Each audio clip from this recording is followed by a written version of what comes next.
Welcome to the Your Pennsylvania Ancestors podcast.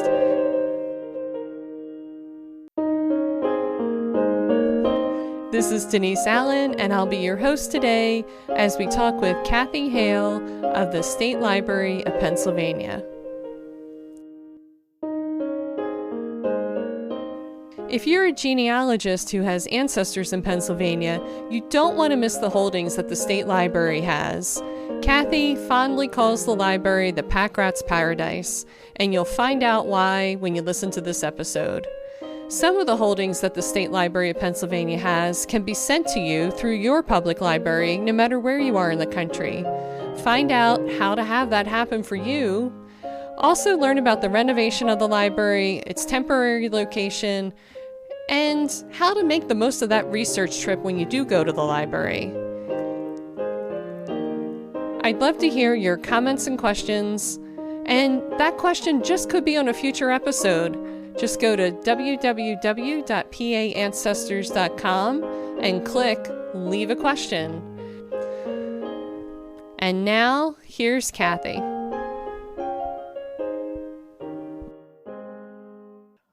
Good morning, Kathy. Thank you for joining me from the State Library of Pennsylvania. Could you, I'd love for you to introduce yourself, tell people listening who you are, your experience with the library, and what your role is there. My name is Kathy Hale. I am the Supervisor for Public Services at the State Library of Pennsylvania. The State Library is under the auspices of the Pennsylvania Department of Education. There is a deputate called the Office of Commonwealth Libraries, and that's divided into two bureaus. One of them is the Bureau of Library Development. Those are the people out in the state that you see doing summer reading programs. They also funnel the state and federal monies to libraries throughout the Commonwealth. Then there's the bureau that I work for, which is the Physical State Library. We've been in existence since 1745. We've been collecting since then and hardly throw anything away. So I tell people that we are the pack rat's paradise. And we have things in just about any subject you can name. I've been working for the State Library this is my 20th year. I started out as the acquisitions librarian, so I got to buy all the books. Then as people retired and different things opened up, I became the government documents librarian. The State Library is a collector of U.S. government documents and has been since 1858. So my current role that way is called the regional librarian, and I am the liaison between the Government Publications Office and over 40 libraries throughout the Commonwealth. I also oversee the reference services here at the State Library, as well as the person who does interlibrary loan and circulation here at the State Library. So I wear many hats, but I have a really good team of people who are reference librarians, interlibrary loan technicians, circulation assistants, all those kinds of people. So it's always something new every day of what I do for the State Library. We have all sorts of people come in. The main people that we serve are Commonwealth employees, but we are one of the few libraries in the country that are open to the general public so that anyone can come into the State Library. In order to take something out from the State Library, you must be a Pennsylvania resident over the age of 16. So I've done a lot of things here at the State Library, been on a lot of different committees. You never know what kind of question you're going to get. Sometimes it is genealogy, sometimes it's science, sometimes it's math, sometimes it's history, a little bit of everything. So I consider myself a general reference librarian, and if I need to, I can push a question off onto a specific law librarian or someone who does more genealogy than I do. But I do a lot of the genealogy types of questions. All right. Just provided a ton of information inside everything that you said. So I'm going to go all the way back to this beginning in 1745. And what did you say you were? The what pack rats? A pack rat's paradise. But we started in 1745. Ben Franklin was the clerk for the General Assembly of Pennsylvania. He was given the commission to send to England for reference materials for the General Assembly of Pennsylvania, and we have almost all of that set. There's a few missings. That's in our rare collections library, located within the state library. So we've been building on that ever since. We do have a full law library if people are needing that kind of information, but we also have books that you can browse. They're mostly nonfiction, but there are some fiction books with us, but they are specifically written by Pennsylvania authors. So you'll find David McCullough here. You will find John Updike here. You will not find James Patterson because he's not from Pennsylvania. That's funny. John Updike is from my neck of the woods where I live now. So not far down the road is his ancestral home. Right. Yeah.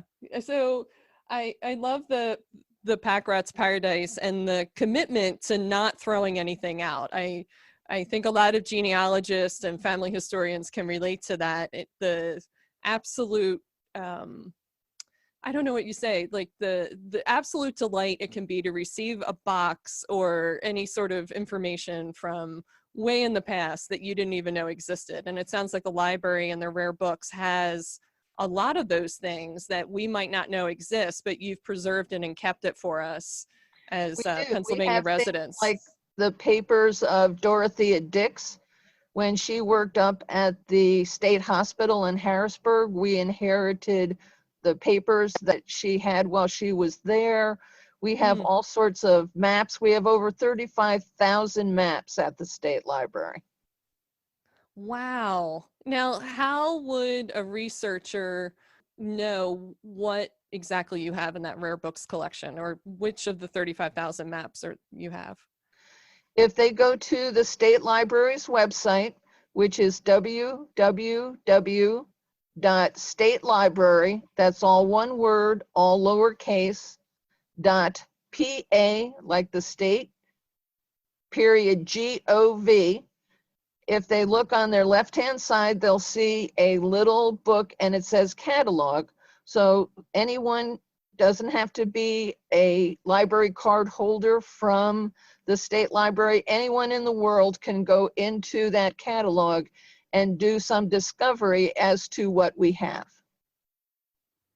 That catalog you have too, from my own experience, it's really well organized. You have used all the ability of the catalog system itself, the software, to really show people specifically what's in an item. So I know I've used it for church records that you have in your genealogy collection, and it is very specific exactly what churches are covered in a volume of church records.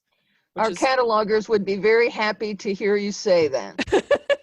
They put a lot of work into putting in as much information as possible so that people can really identify those things that they need. For example, we have one of the largest Pennsylvania newspaper collections, we feel, in the world. And so people can look for the newspapers that they need by going to our catalog. They're organized according to the city where they were published and the county that they were published in. So many genealogists don't know the name of the newspaper that they may be looking for, but they can identify those newspapers that cover the time period that they're looking for by looking for the newspapers in the specific county that they're looking for. Want to be careful with when you're doing that kind of research is to think historically. not all of the counties existed right away. So for example, it started with Philadelphia. Philadelphia is both a city and a county.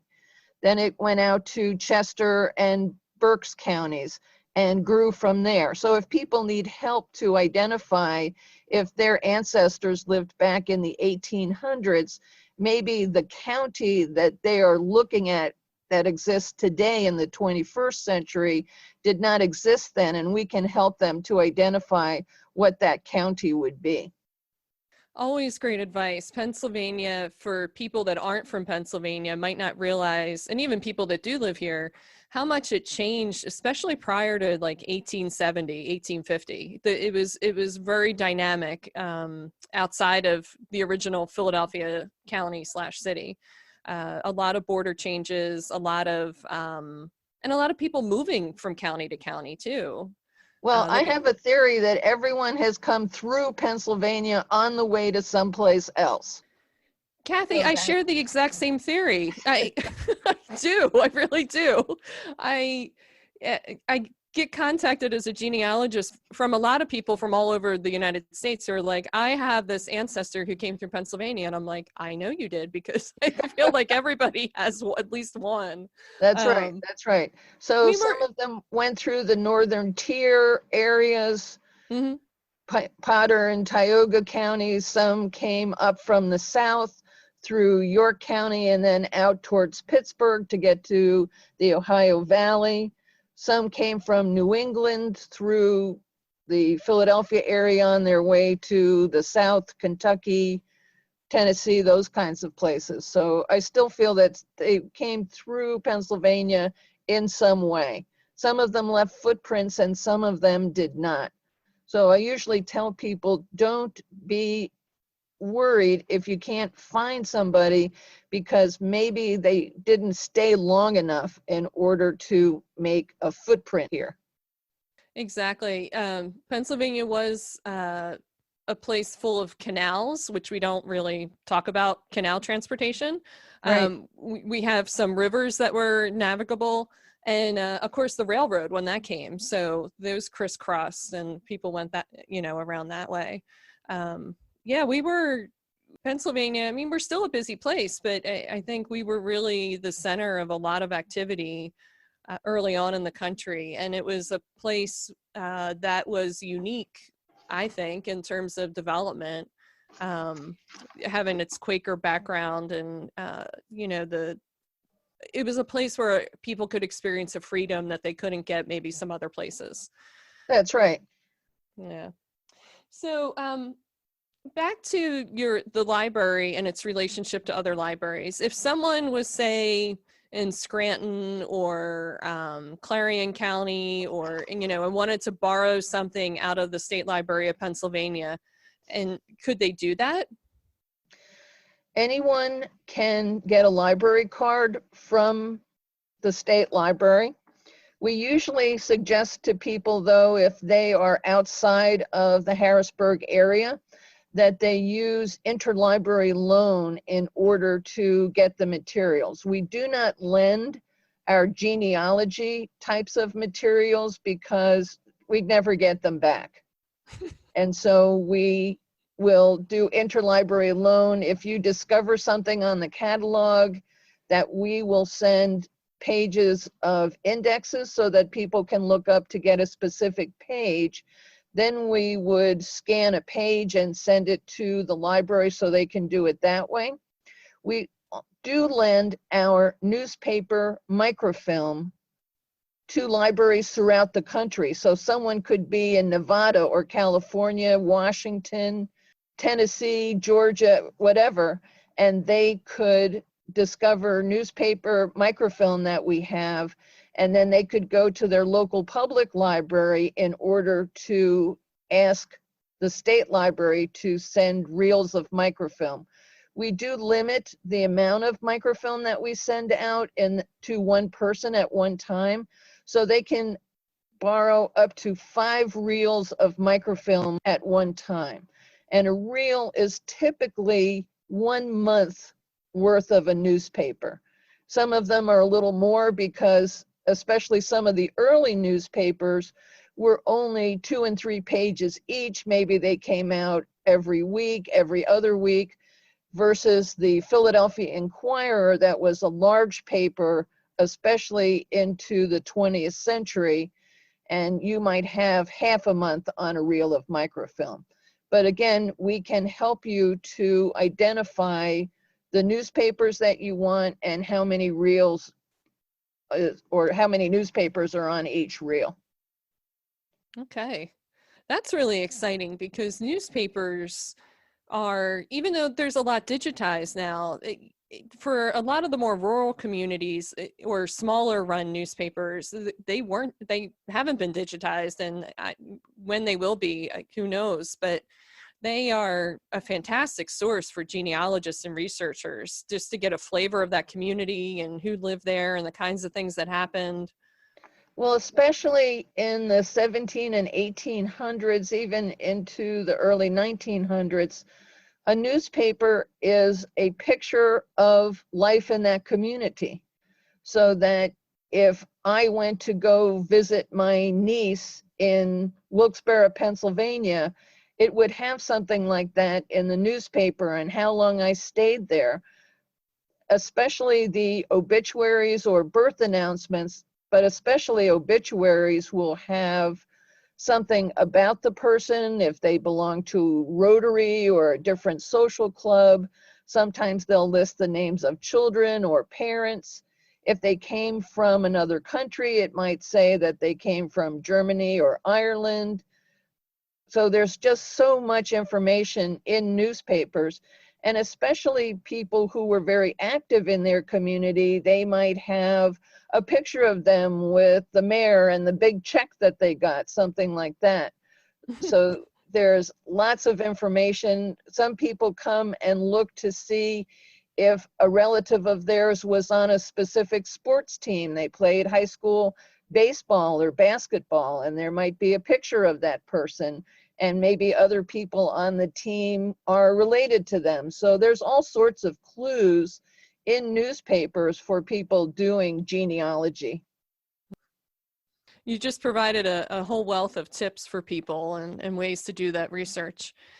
For the folks that are using the interlibrary loan within the state of Pennsylvania, you mentioned sending the index and then the pages. How would they go about making that request to the State Library of Pennsylvania to get the index pages to start? They would go to their local public library. They would tell them the name of the book that they're wanting, and then the library would communicate to us the book that the person wanted.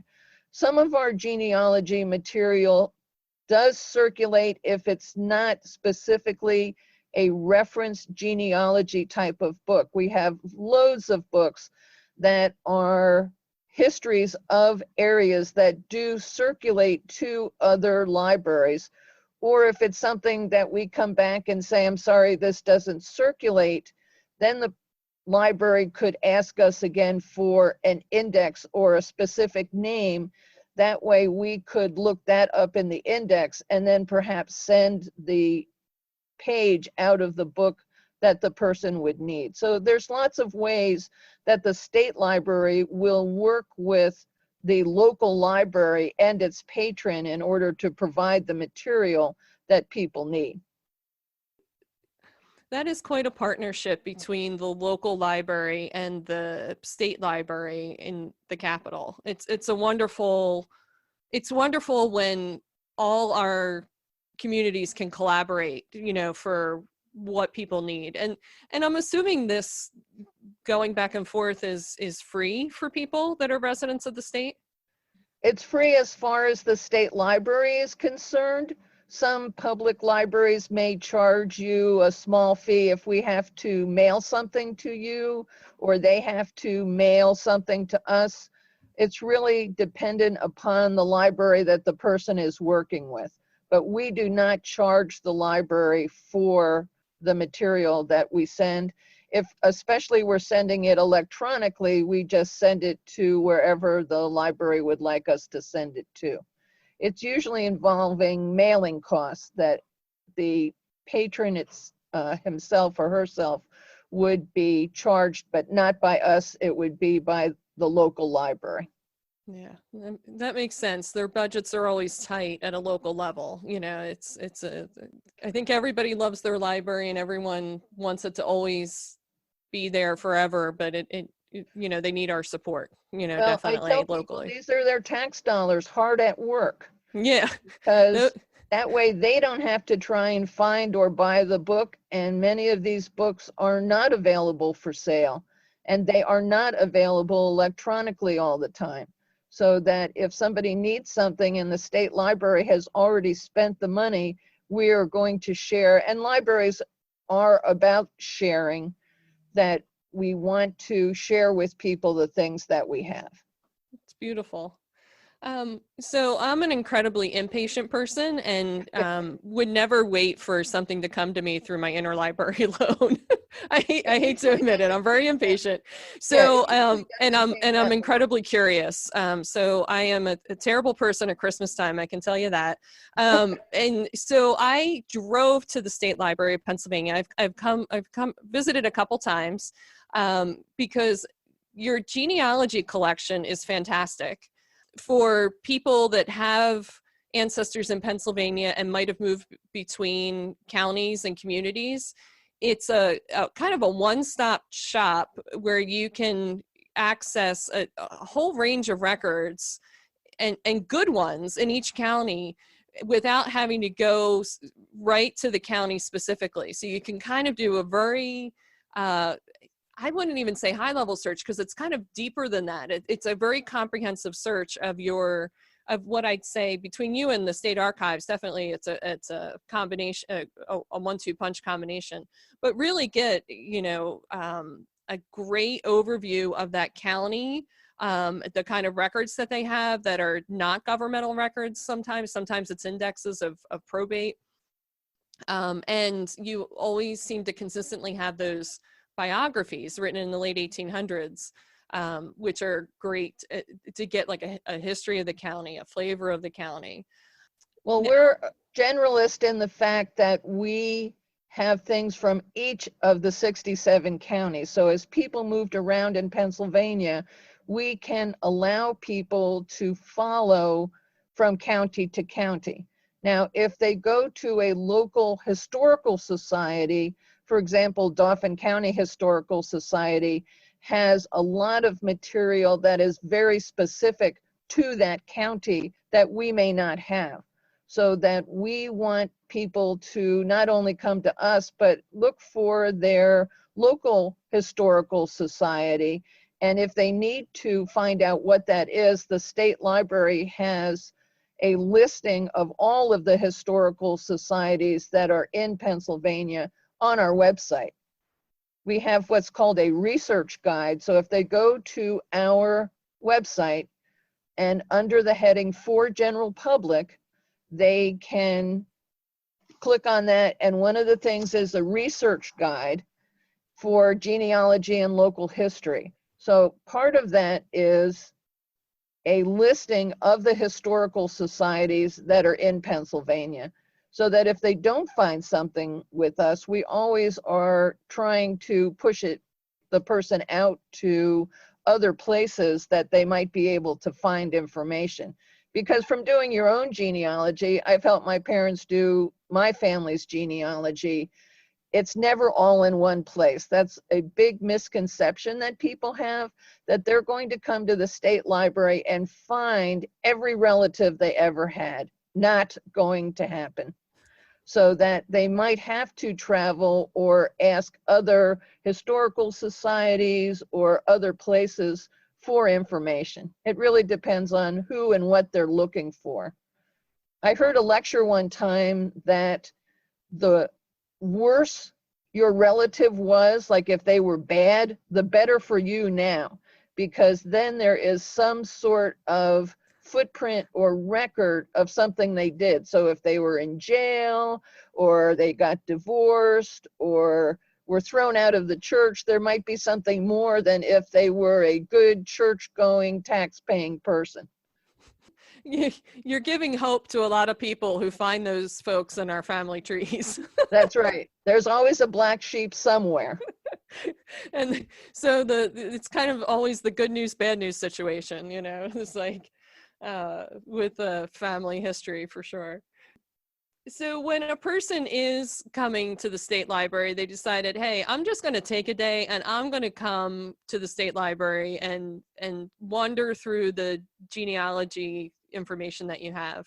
Well, it's a little different right now in the fact that the Department of General Services of Pennsylvania has decided to renovate the Forum building where the state library is usually housed.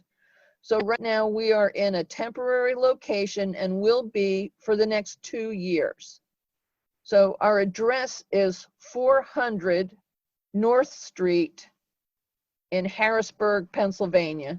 And they can find that information on our website. There's 3 columns on the main website.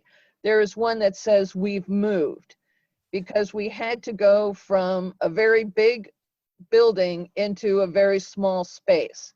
So we weren't able to bring everything with us in order to be in this small space. Now, right now, they're letting us back into the building so that we can get materials, but there might be a time that when they are doing some of the renovations, someone may have to wait a little bit in order to get the material that they want. So someone like yourself who is very impatient, they are going to have to be patient while we are doing this renovations. But when we open up, it's going to be bigger and more beautiful than ever before. That's wonderful. Yes, I wandered the Forum building before it was renovated. I managed to get in there in July, right before it closed for renovation. And then I visited in the, temporary space. And it is a condensed version of what you had in the older space in terms of the genealogy work. However, there is a form on the website and a way to request the materials to come from the Forum building over to the new space. And I believe they said, for those of us that are impatient or maybe spontaneous, to make sure to make that request at least a week ahead of time.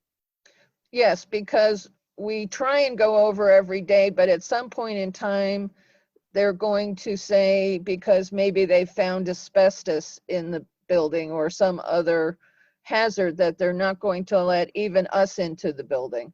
So that you have to be careful that we don't want people to come from the outer reaches of Pennsylvania or Kentucky or Indiana, get here, and then the thing that they wanted is not here just because they didn't ask. Excellent advice. Make sure to plan ahead for any sort of research trip, especially if you're coming from out of state or a longer distance. And people should use that catalog, which is so well done on your website, first to look and see what you have, the extent of the records that your holdings, what it looks like they could be using. Yes, if we have digitized something or if we have something electronic, then the person just through the catalog, if we have digitized it, they can click on a link and open the document right there. So especially some of our more rare materials, we have digitized. The other thing that I want to make sure that people know is that if something is listed in the Rare Collections Library, they should contact the Rare Collections librarian in order to see if we can bring it from the Forum building to the temporary space that we have in the Keystone building. But because that's also under construction and rare, we have to be careful about what we bring out. So the person that they need to contact is Michael Lear, L-E-A-R. And if they need his phone number and email, they can contact the state library's reference number. And that number is area code 717-783-5950. And that's really for any reference. And I can put all the information you're providing in the show notes so people can just have an easy access to that and not need to write it down right from the audio. Well, that's also on our website under Contact Us. It has that number on there as well. Okay, perfect. And then there's a reference email that they can email, and either myself or another staff member checks that every day. And genealogy is one of the biggest questions that we answer. I bet. What is some of the top questions that you get in terms of genealogy? Mainly people have hit a brick wall and they've been looking for a person for quite a long time. So they're just looking for some hints as to where can they find information. Some people are just starting out and have never done genealogy before. So they want to know places that they can go in order to start their genealogy. So that's why we usually tell people to go to our research guide in order to find out where to start. They can also borrow from us. We have in our general collection genealogy for dummies. Are you looking for your people? So lots of libraries have books that people can use in order to just get started. There's lots of people who have been doing genealogy for a long time. The genealogy craze really started in 1976 when the program Roots came out, so that people were then very interested in finding out where they came from. And Americans are really a mixed kind of race. So not everybody is pure Irish like I am, but many people have mixtures of many kinds of people that have come to who they are right now. There's also, when they come to the state library, there are 3 databases that they can use. We do have a library edition of Ancestry.com, so they can look at that. We also have Heritage Quest as a database that they can look at that has a little bit of different things than the Ancestry. And we also have Fold 3. Those are military types of records. So they can also do some searching on the computer while they're here. And for people that are used to doing most of their genealogy research on the computer versus in person using books, what's the biggest advice you have for folks to make that transition? Do you mean going from computers to books? Yeah, so I think a lot of folks are used to just typing into a search box and then getting a bunch of what the computer system thinks are relevant hints or records for them. And when you're doing research based on books, it's a different process because yes, there's a catalog for the books, but and yes, there's indexes to look up people, but it's a different the book isn't going to tell you this is a top hit, I guess, is my question. No, it's not going to tell you it's a top hit. The other thing we usually tell people is that spelling was not homogenized until the mid-20th century. So that what their name is now could be totally different when they're spelling it. Even something as simple as Smith could be S-M-I-T-H or S-M-Y-T-H or any variant spelling, so that they want to not be married to one spelling or another.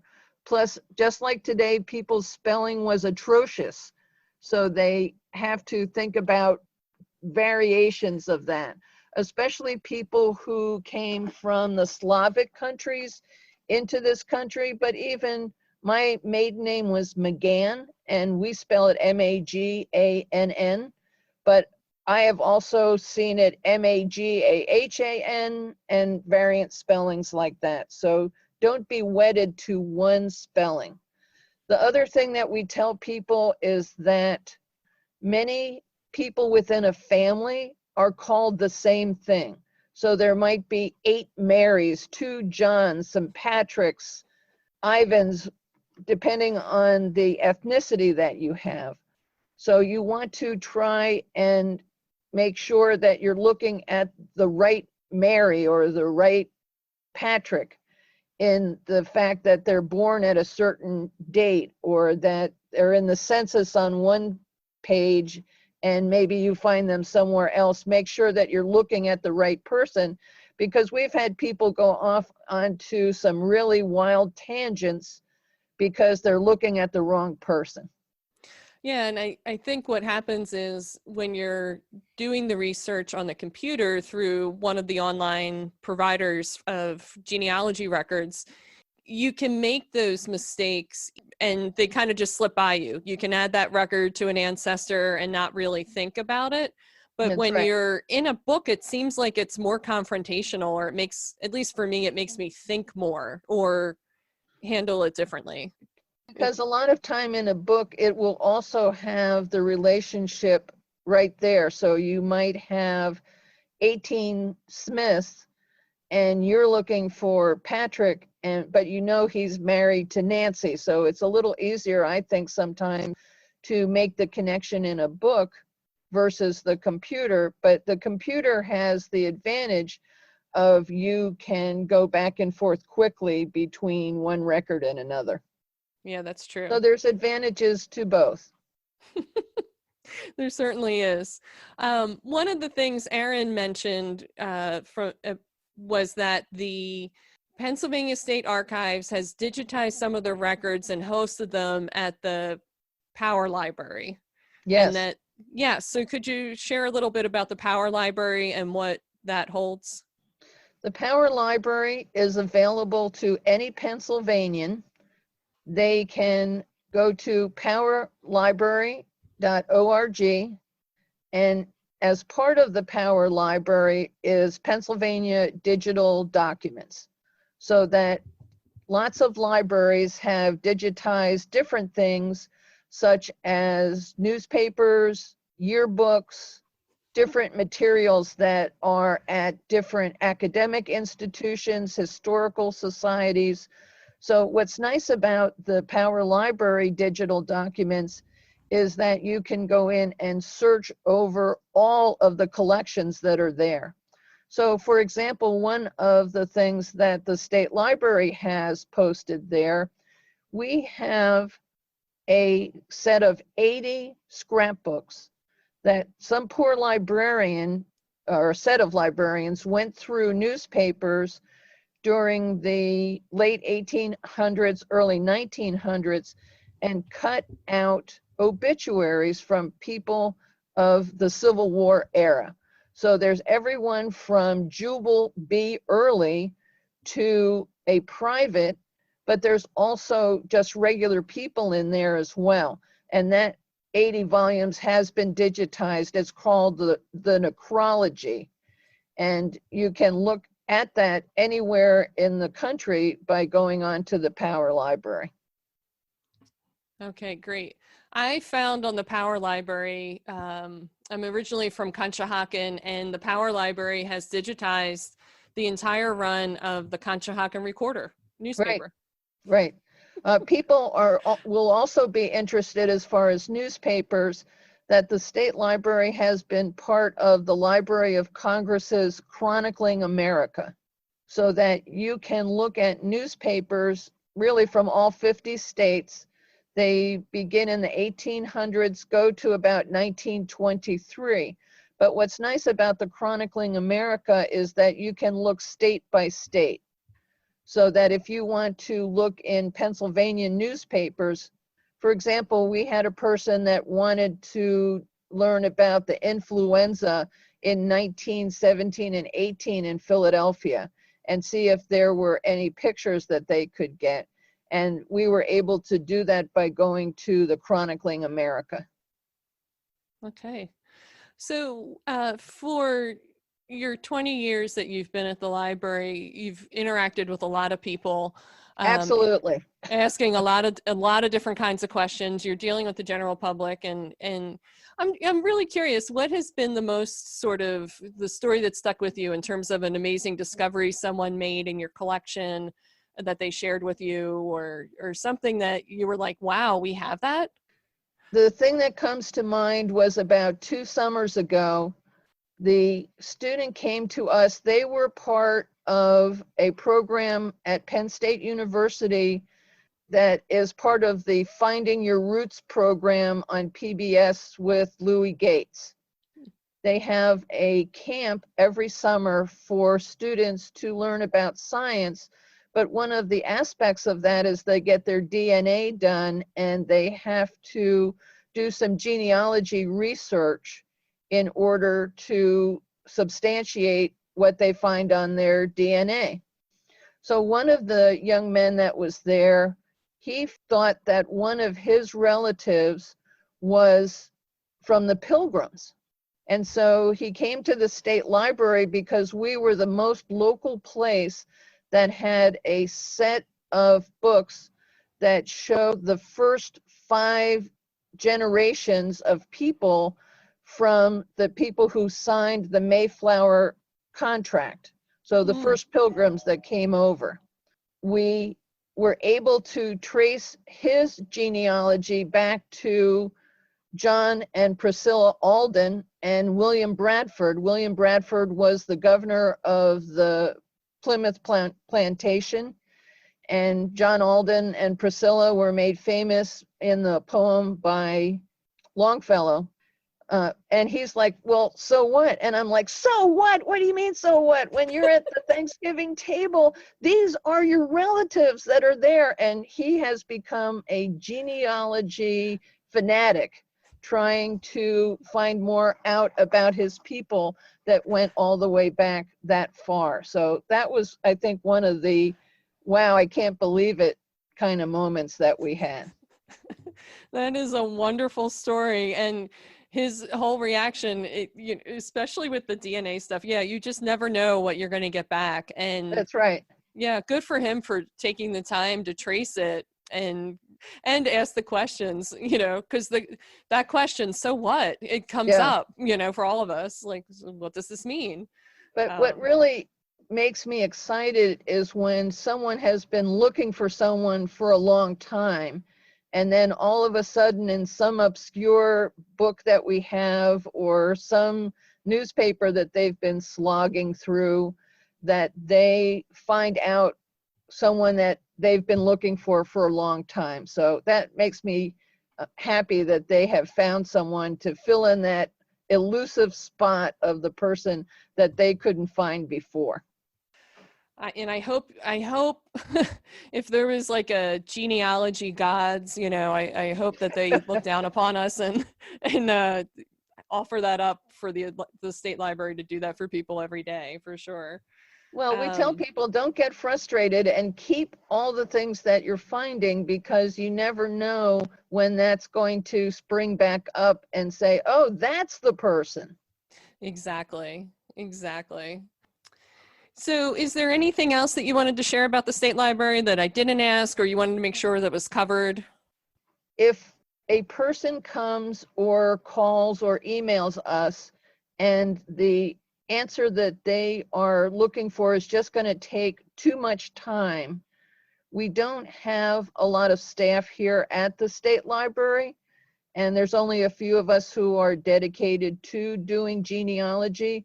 We may push people to a list that we have of professional genealogists that they, for a fee, can contact that person, so that if they do live in California or Washington or Idaho, that there are people that for a fee can do the work for them here at the state library. Okay, good to know. So especially if your answer is complex or might cover several counties or a long time period, you're going to need a professional to partner with you if you can't get in to do the work yourself. That's right. So we'll help people as much as we can, but we're also serving a lot of other people. So we may push someone to contact one of those professional genealogists. They remember nothing else about the state library, lots of stuff. We are also a federal depository. We have been, like I said before, we've been collecting since 1858. So there might be some things in some of our government documents that we have. We also collect Pennsylvania documents that are reports that are put out by various agencies. So there might be some clues in some government documents. Most people don't think of government documents when it comes to genealogy, but there's all sorts of records that way. So if they're looking for, say, something from the DAR or the colonial dames, that might be in some of our government information. I didn't know you had that either, but now after talking to you, I can see why you have that. Because well, each year yeah. the DAR had to put in a report of what they had done for that year. So sometimes there are clues in what's called the serial set of the US government, or there might be military records, or there might be pensions that they can see if the widow of someone asked for a pension. Those are kinds of government documents that we would have. Well, Kathy, I wanted to thank you for your time this morning. You provided such a wealth of information that for anyone who's new to doing genealogy research or a more experienced researcher of what is available at the State Library of Pennsylvania. I mean, some of this is on your website, but I think you provided the context and the reassurance for people to not only take a look, but to really dig in and talk with your staff and make the visit and to just keep doing the research. So thank you. Yes, you're welcome. I'm so glad to talk to you today. This is really exciting. I've never done anything like this before, so this is really great. Oh, well, that's great. And, you know, I think I definitely want to check in with you once you get your new home or your old home back renovated. That's right, our old home back. We're looking forward to that too. Once the dust clears and everything, because That's right. Maybe you'll have some new stuff or a new way to organize it. And who knows, maybe at that point I'll do a little video, you know, we can do a little video on site and people can say, oh, wow, I got to get down there. That's right. Right. All right. Thank you, Kathy. Okay, thank you so much.